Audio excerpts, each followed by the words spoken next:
Hey, Dr. Tommy Gauranga, Nityananda, Gauranga. Hope you are well. Please give me your blessings to say something helpful today. So we're discussing how there's these yugas. There's basically on this planet, the Vedas describe that there's 4 ages, similar to the seasons: winter, spring, summer, fall. So these ages, they're called yugas, yuga cycles. Yuga means age. There's 4: Satya Yuga, Treta Yuga, Dwapara Yuga, and then Kali Yuga, and then back round to Satya Yuga again. So the duration of these ages is described that Satya Yuga is 1,728,000 years long, and then you move into the Treta Yuga, which is 1,296,000 years long, and then Dwapara Yuga, which is 864,000 years, and then you move into the age of Kali, which we're presently in now. We're 5,000 years into the age of Kali at this point in time as I make this video, and that one lasts for 432,000 years, and then at the end of Kali Yuga we'll go back to another age of Satya Yuga again, and the cycles repeat in this way. So it's quite fascinating.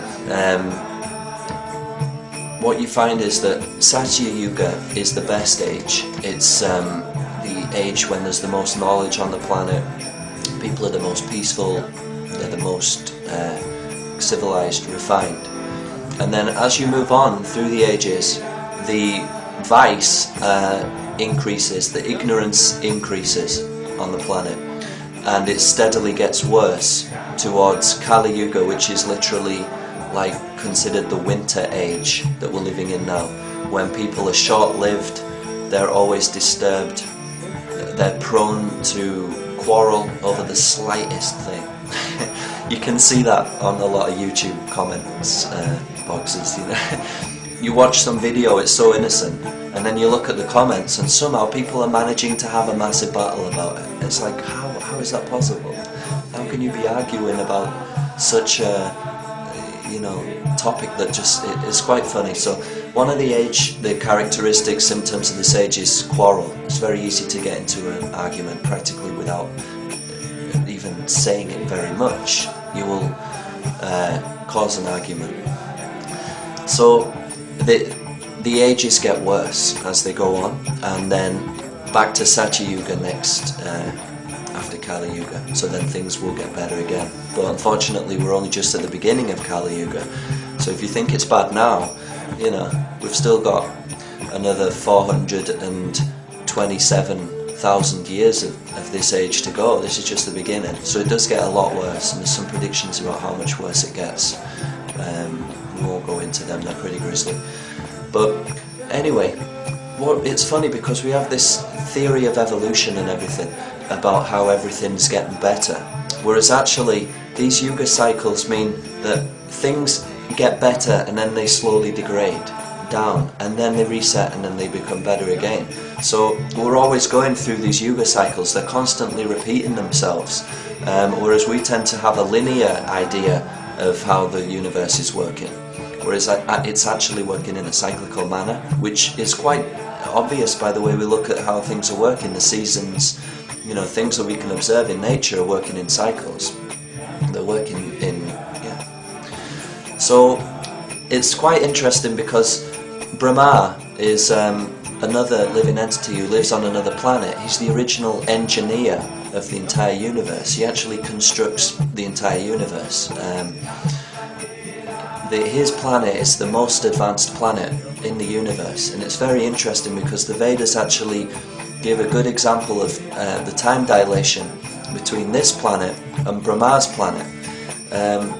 Basically, when you add up the duration of the 4 yugas, Satya, Treta, Dwapara and Kali, one seasonal cycle of the ages, it comes to 4,300,000 years. So in the Vedas is explained that one day of Brahma is 1,000 yuga cycles. 1,000 of the 4 yuga cycles. So that's quite amazing, you know, that's just one of his days. Now Brahma lives for 100 of his years, so if you calculate how long his life is, it works out at 311 trillion, 40 billion years on our planet. So it's quite fascinating that, you know, Tommy Garanga's sitting here thinking he's something wonderful, but really our lifespan is like just a flash. We just practically don't even exist to Brahma. You get these insects that are born in the night time and they die in the night time, they never see the sunlight. It's a bit like, we're not even like that to Brahma. We're just like flash, we just are born and then we die. You know, here we are in Kali Yuga, 5,000 years in. We live for like 70 years, then we're gone, you know. In the grand scheme of things, you know, Satya Yuga, Treta Yuga, Dwapar Yuga, and Kali Yuga, it's like we're just tiny, we just barely scratched the surface. And to understand, you know, what it was like in the Satya Yuga is practically impossible unless we actually look at the ancient Vedic texts that have been preserved and passed down, you know, without any changes over all this time. It's really fascinating because the sages that passed this knowledge on had to be on a certain level of purity in order to be qualified to pass it on, and that purity maintained the authenticity of the texts. The sages have to be completely free from vice, you know, in order to maintain the purity of the knowledge. So it's funny because if you were to go back, you know, 3 million years or whatever to the previous yugas, you wouldn't be able to find much archaeological evidence, you know, to support the things that are written about in the Vedas anyway. So it's very interesting, and we have this kind of really limited theoretical understanding of the history of the human race, how we evolved from ape men, and you know, I can't remember the figures, but I don't think it even goes much further past Dwapar Yuga, you know, the understandings of the people that we were, you know, thinking were the origins of man. You know, what yuga are they from? Maybe, you know, I don't think we can even get as far back as Satya Yuga, so we don't know. And it's quite fascinating that the Vedas are providing such detailed chronological understandings. And it's not that we evolve from apes and we're continuing to evolve better into the future. The yuga cycles are constantly repeating, and humanity is coming up and going back down, then evolving, devolving, evolving, devolving.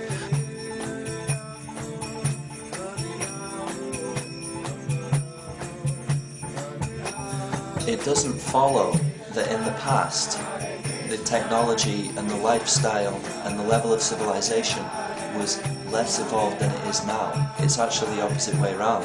In Kali Yuga, people lived worse lives than they did in the previous yugas. We're actually, humanity in the Kali Yuga devolves lower than animal status. It's predicted that people will live very short lives. They actually lived a lot longer in the previous yugas, and now Kali Yuga, the age is supposed to be 100 years, and it's rare if people are even making it to 100. By the end of Kali Yuga, people will live to like 9 or 10 years old and no more. So because of this, also people's intelligence is becoming more dull. We're less able to understand simple topics, and it's all kind of devolving. But modern science, you know, the trend of evolutionary theory will tell you that we're the most advanced that we've ever been. The Vedas will tell you no. This age that we're living in now is the most degraded, and it's going to get worse. And Satya Yuga is actually the age when technology and everything is at its height, and we couldn't be any further from it, you know, what is coming up in the future. But so it's very interesting. Thank you, Dr. Tommy Goranga.